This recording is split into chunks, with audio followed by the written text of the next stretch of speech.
आपके अपने YouTube channel अनुराग sari class में दोस्तों आपका स्वागत है।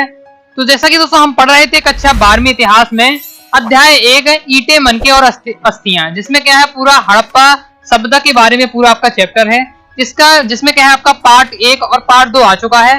आई होप आपने उन्हें देख लिया होगा। नहीं देखा है तो क्या है डिस्क्रिप्शन में प्लेलिस्ट की लिंक है, तो क्रम से क्या है आप पार्ट 1 और पार्ट 2 देख लीजिएगा। इसके बाद ये पार्ट देखेंगे क्योंकि अंतिम पार्ट है आपका, तो आपको क्या है ये कि आपको पूरा चैप्टर अच्छे से समझ में आ जाएगा। तो देख लेते, चलिए स्टार्ट कर लेते हैं। ओके, तो हमें कहां से देखना था?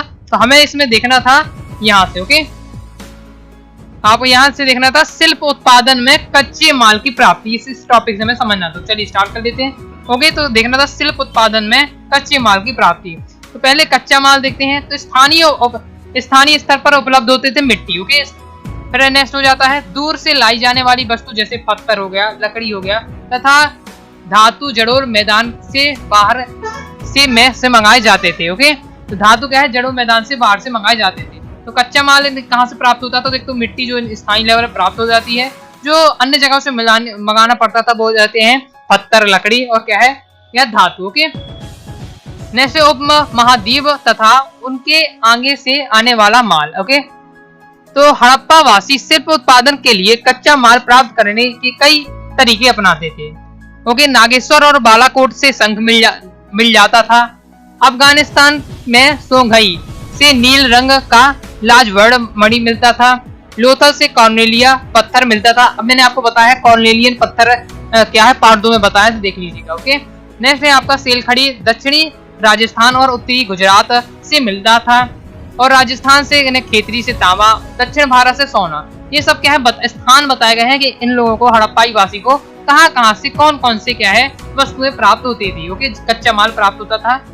अब देख लेते हैं सुदूर क्षेत्रों से संपर्क। मतलब क्या हड़प्पा वासी क्या है जो और क्षेत्र थे उनसे संपर्क किस प्रकार से था। ओके, तो हाल के कुछ वर्षों में कुछ पुरातात्विक खोज से ऐसा ज्ञात हुआ है कि तांबा ओमान से भी लाया जाता था।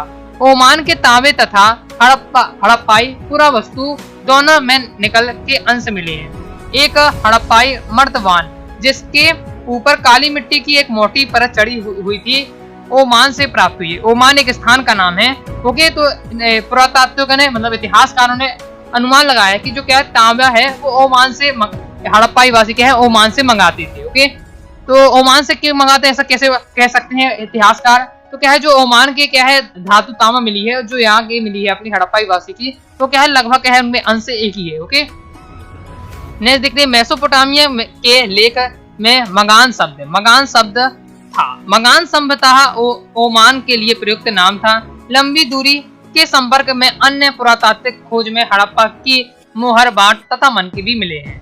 ओके, मतलब अभी हमने आपको पहले चैप्टर शुरू स्टार्ट हुआ था, ये आपका पार्ट 1 में बताया था कि क्या है कैसे पता लगाते थे क्या है एक ये वाली हड़प्पा, ये आपका क्या है हड़प्पा वासियों का स्थान है। ओके, और ये क्या है अन्य स्थान बसे हुए हैं। तो अगर क्या है यहाँ की जो मुद्रा मिल रही है और जो दूसरे स्थान में मुद्रा मिल रही है, हड़प्पा वासी की मुद्रा और दूसरे स्थान की मुद्रा अगर क्या है सेम है, आकृतियां सेम बनी हुई है, तो इससे हम अनुमान लगा सकते हैं क्या मुद्रा का आदान प्रदान होता था। मुद्रा का आदान प्रदान होता है, वस्तुओं का आदान प्रदान होता है, तभी क्या है इनकी क्या है सिमिलर पाई जा रही है इनकी मुद्रा में, उनकी वस्तुओं में। ओके, इससे हम अनुमान लगाते हैं क्या है कि हड़प्पाई वासी क्या है अन्य लोगों से क्या है व्यापार करते थे या क्या है आदान प्रदान करते थे वस्तुओं का। जो इसमें मुख्य हम किससे पता लगाएंगे? मोहर से।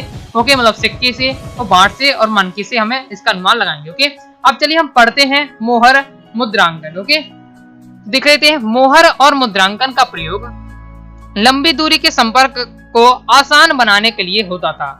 उदाहरण के लिए किसी सामान से भरे थैले को एक स्थान से दूसरे स्थान जब भेजा जाता था तो उसकी सुरक्षा का ध्यान रखा जाता था।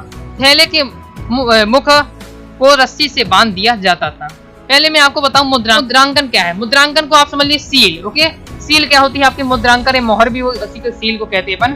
तो सील किस प्रकार से होती थी? सील होती है पहचान कर लीजिए, इस समय चलती है। आप अलग अलग क्या स्कूल संस्थानों में देखेंगे सबकी अपनी अपनी सील होती है, कोचिंग संस्थानों की सबकी अपनी सील होती है, जिससे पहचान ये कागज में लगा देते तो इससे पहचान पता चल जाता है कि ये क्या है कहाँ की सील है और कहाँ से ये लगाई गई। ओके, इसी प्रकार हड़प्पा वासी भी क्या अपनी सील बनाए थे, और वो जब क्या है कोई भी थैला या कोई भी सामान क्या है तो दूसरे क्षेत्र में भेजना है, मान लीजिए कोई सामान है वो दूसरे क्षेत्र में भेजना है, तो क्या है थैले में भर कर उस सामान को भर देते थे अब जो थैला का मुंह होता है, ओके, उस मुंह को क्या है रस्सी से बांध देते थे, और उसी मुंह में क्या है उसे रस्सी से बांधने के बाद उसमें क्या है पूरी मिट्टी से क्या है पूरा से लेप कर देते, अच्छे तरीके से लेप कर देते थे। साथ ही उसमें क्या अपना गीली मिट्टी में क्या है अपनी मोहर लगा देते। जैसे आप देख सकते हैं, पूरा आपको डायग्राम समझ सकते हैं। इसमें क्या है एक बैल बना है, ये आप देख सकते हैं कोई जानवर बना हुआ है, इसमें क्या है पूरा ओके उभरा हुआ है। तो इसमें क्या है मिट्टी के ऊपर दबाते थे गीली मिट्टी में, तो उसकी क्या है चित्र उसमें अंकित हो जाता था। साथ ही इसमें उनकी कुछ भाषा में, हड़प्पाई भाषा में कुछ लिखा भी हुआ है, तो इससे वो समझ जाते थे दूसरे लोग कि हाँ ये क्या है हड़प्पा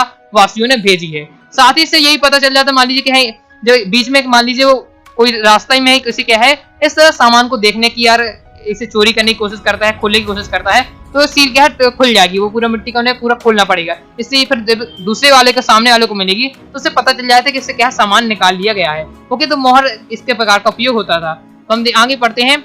उसके मुख पर थोड़ी सी गीली मिट्टी को जमा कर उस पर मोहर से दबाया जाता था, जिससे उस गीली मिट्टी पर मोहर की छाप पड़ जाती थी। जैसा कि मैंने आपको बताया, यदि थैला अपने गंतव्य स्थान पर पहुंचने से पहले उस पर बने मोहर के निशान को कोई नुकसान नहीं पहुंचता, तो इसका मतलब है थैले एक के साथ कोई छेड़छाड़ी नहीं हुई है। मतलब क्या है सील प्रॉपर रूप से लगी हुई है, जब जिस स्थान पर पहुंचा तो समझ जाएंगे क्या है थैले के साथ क्या है कोई भी छेड़छाड़ी नहीं की गई है। मुद्रांकन से प्रेषक की पहचान का भी पता चल जाता कि मतलब किसने भेजा है, क्योंकि हड़प्पा वासियों की मुद्रा अलग थी। जैसे अलग अलग स्थानों की अलग अलग मुद्रा अपने बना के रखते हैं, इसी प्रकार के हड़प्पा वासियों की भी एक फिक्स मुद्रा होगी, तो दूसरे लोगों को पता चल जाता है कि क्या है हड़प्पा वासियों ने, हड़प्पा के लोगों ने क्या है तो ये भेजा है। ओके, अब देखने वाले हैं हम हड़प्पाई लिपि। ओके, हड़प्पाई लिपि किस प्रकार से थी? तो हड़प्पाई लिपि चित्रात्मक लिपि थी।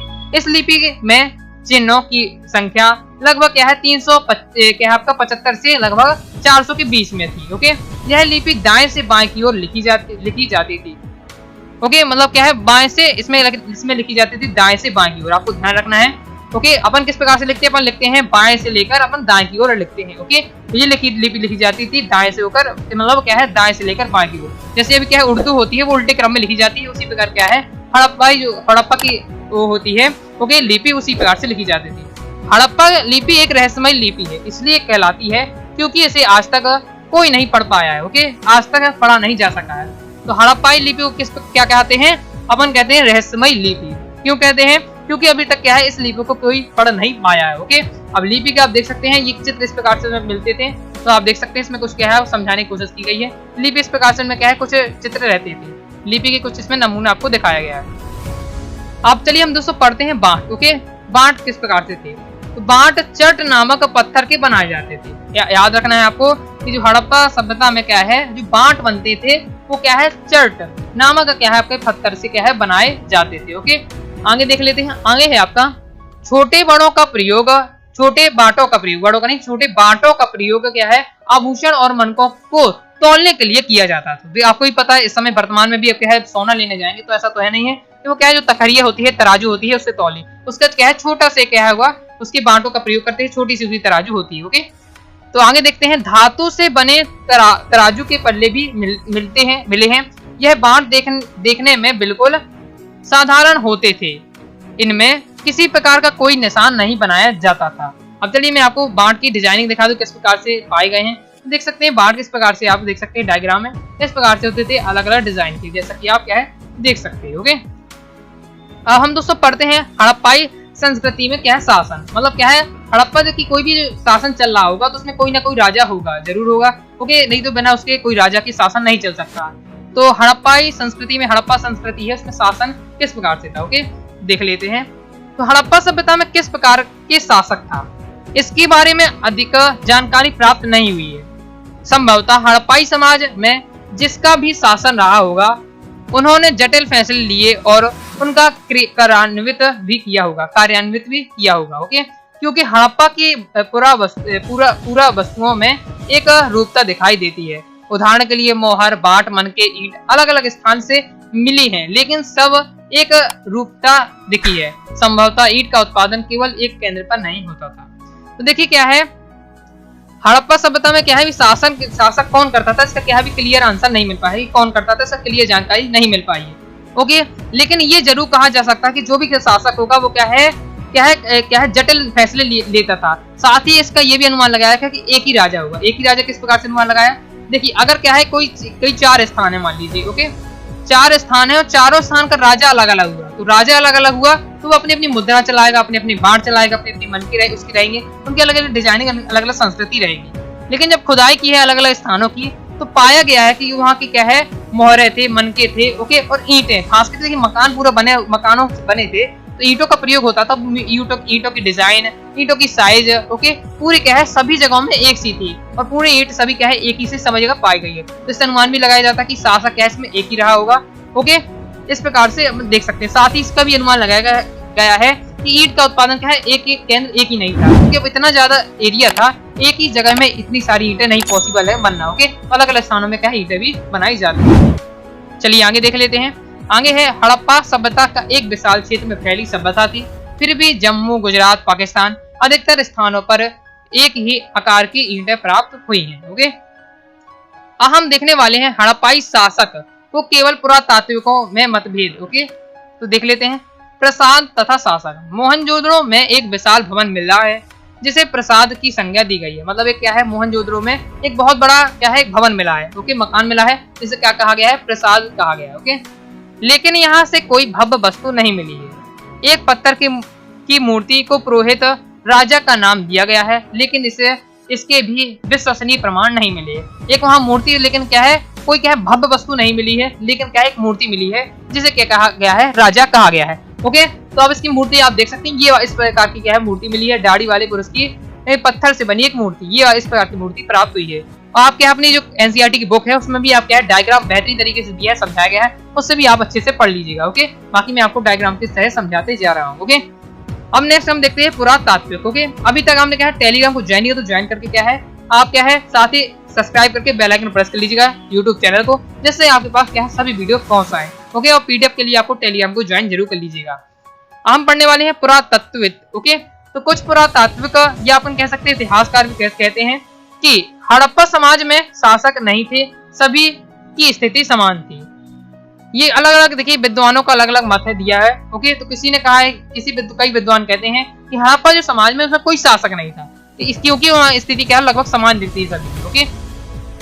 नेक्स्ट है कुछ पुरातात्विक कहते हैं कि हड़प्पा सभ्यता में कोई एक शासक नहीं थे, बल्कि यहाँ एक से अधिक शासक थे, जैसे मोहनजोदड़ो, हड़प्पा आदि में अलग अलग राजा थे। तो कई विद्वान क्या कहते हैं कि अलग अलग स्थान है, मोहनजोदड़ो हो गया, हड़प्पा हो गया, तो अलग अलग स्थानों पर क्या है अलग अलग राजा थे, ओके।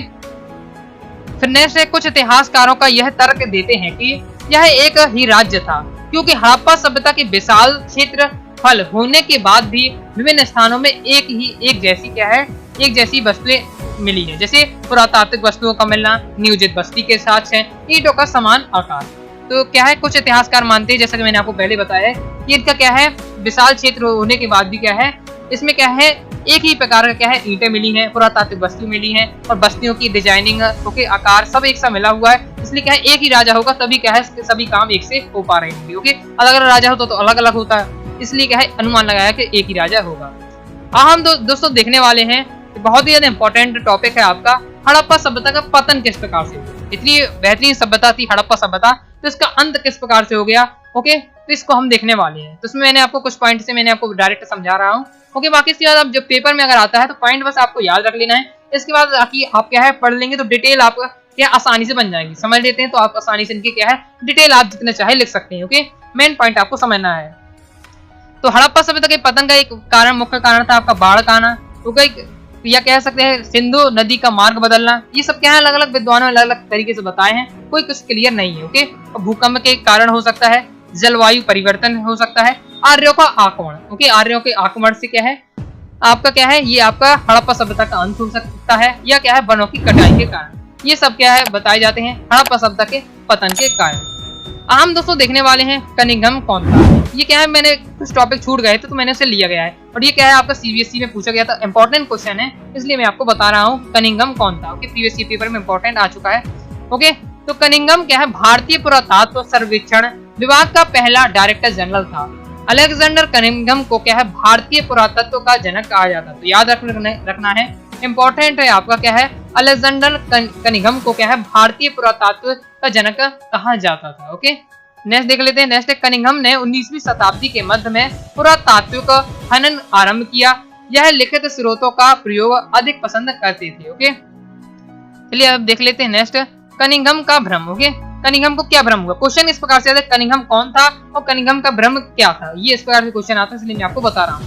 ओके, कनिंघम की एक विशेषता थी, ये क्या है, ये लिखित स्रोतों का प्रयोग अधिक पसंद करते थे। ये भी क्या है, पुरातात्विक थे, ये भी अपनी जानकारी बताते थे। तो इन्हें क्या, अगर लिखित वस्तु मिल जैसे स्तंभ मिल जाए या मुद्रा में लिखित मिल जाए तो उस पर क्या है, ये अधिक विश्वास करते थे। अब कनिंघम का भ्रम क्या था? तो अलेक्जेंडर कनिंघम को एक अंग्रेज अधिकारी ने जब हड़प्पाई मोहर दिखाई तो कनिंघम यह नहीं समझ पाए कि वह मोहर कितने पुरानी थी। कनिंघम ने उस मोहर को उस कालखंड से जोड़कर बताया जिसके बारे में उन्हें जानकारी थी। ओके, वे उनके महत्व को समझ नहीं पाए कि वह मोहर कितनी प्राचीन थी। कनिंघम ने यह सोचा कि यह मोहर भारतीय इतिहास का प्रारंभ गंगा घाटी के पनपते शहरों से संबंधित है, जबकि यह मोहर क्या है, गंगा घाटी के शहरों से भी पहले थी। ओके, ये क्या है, कनिंघम का भ्रम था। अब हम दोस्तों देखने वाले हैं कि हड़प्पा सभ्यता की धार्मिक मान्यताएं किस प्रकार से थी। ओके, कौन कौन सी, तो मेन पॉइंट मैंने लिए हैं। जैसा पहला हो जाता है आपका, आभूषण में लदी हुई नारी की मूर्ति मिली है, इन्हें क्या है, मातृ देवी की संज्ञा दी गई है।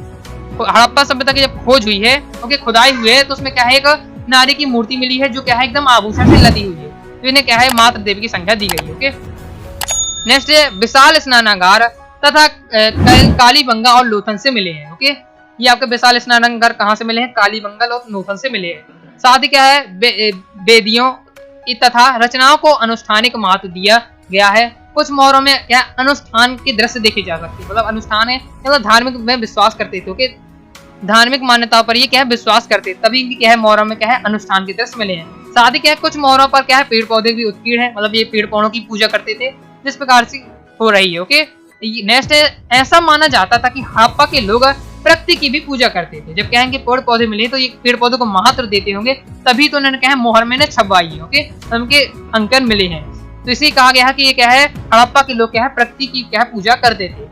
नेक्स्ट है क्या है, कुछ मोहर में एक व्यक्ति योगी की मुद्रा में बैठा दिखाया गया है। ओके, मुद्रा क्या है, योगी की मुद्रा में बैठाया दिखाया गया है। ये सभी वे पॉइंट है जो क्या है, ये सिद्ध करते हैं कि क्या हड़प्पा सभ्यता के जो लोग थे धार्मिक मान्यताओं पर क्या है, विश्वास करते थे। साथ ही क्या कभी कभी इन्हें क्या जानवरों से घिरा भी दर्शाया गया है।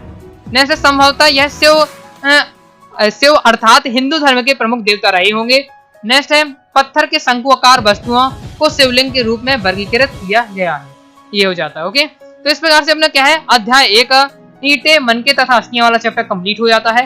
टोटल मैंने पार्ट 3 आपको 3 पार्ट में समझाया, पार्ट 1, पार्ट 2, पार्ट 3, तीनों पार्ट को अच्छे से देख लीजिए, समझ लीजिएगा, आपसे ये चैप्टर अच्छे से बन जाएगा। आपको कोई भी डाउट रहता है तो दोस्तों बेझिझक होकर कमेंट बॉक्स में जरूर पूछ लीजिएगा। ओके, तो वीडियो पसंद आई होगा, चैनल के साथ जुड़ना चाहते हैं तो क्या है, चैनल को सब्सक्राइब करके बेल आइकन प्रेस कर लीजिएगा। साथ ही पीडीएफ और इन्फॉर्मेशन के लिए टेलीग्राम को ज्वाइन कर लीजिएगा, इंस्टाग्राम में फॉलो कर लीजिएगा। ओके, और क्या है, प्ले स्टोर से अनुराग स्टडी क्लासेस की ऐप को डाउनलोड कर लीजिएगा, जिससे आप क्या है, कोर्स वगैरह को ज्वाइन कर सकें। साथ ही क्या है, वेबसाइट को कि आपको देख लेना है, विजिट कर लेना है फ्री मटेरियल के लिए। सभी की लिंक आपको क्या है, डिस्क्रिप्शन में मिल जाएगी, तो कमेंट बॉक्स में जरूर कमेंट करिएगा कोई भी डाउट हो। तो मिलते हैं दोस्तों नेक्स्ट वीडियो में, तब तक के लिए बाय बाय।